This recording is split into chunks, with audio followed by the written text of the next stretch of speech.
There's a couple ingredients we use. The first two we have, I use Procaine and bupivacaine. One's a short-acting, one's a long-acting anesthetic.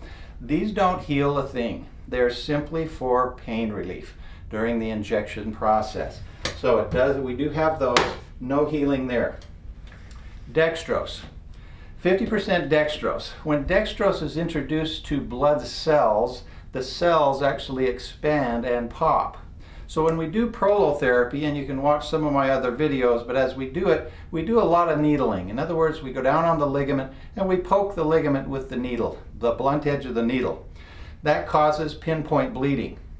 That blood then is introduced into the tissues.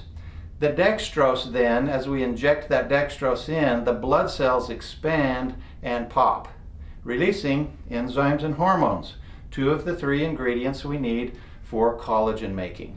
Okay, so that's the dextrose. So in and of itself, it does not heal a thing. It causes a reaction to occur, which then creates that healing response.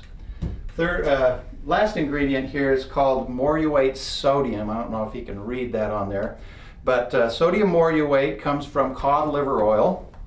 It's also known as a prostaglandin. Now, you've probably heard of omega-3, 6, and 9 prostaglandins. This is an omega-6, but the type that you take, the fish oil, the flax oil, those kind of things are anti-inflammatory, and you take those orally. This one is a particular type of omega-6 that is inflammatory. So it's going to create an inflammatory process.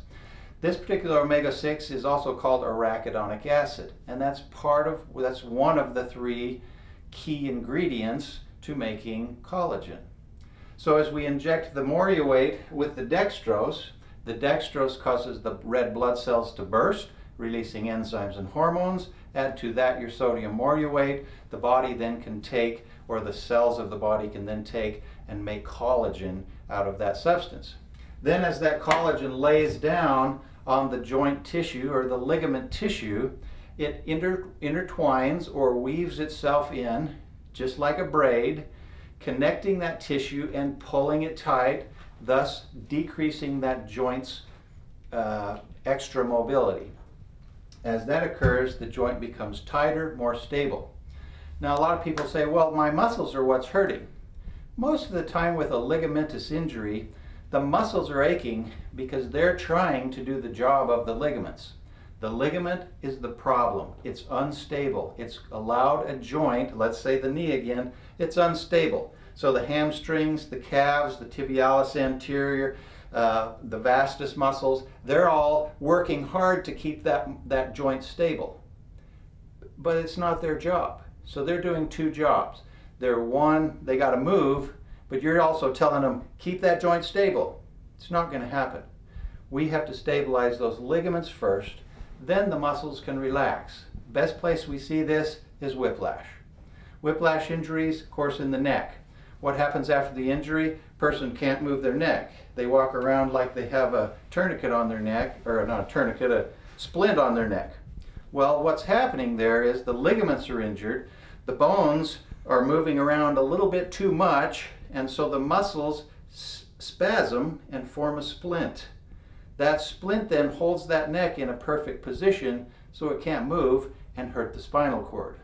The body will always protect the vital organ, and in that case, it's the spinal cord.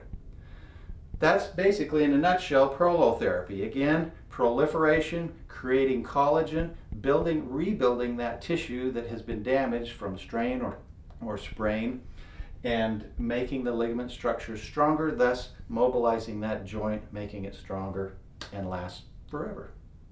Thank you.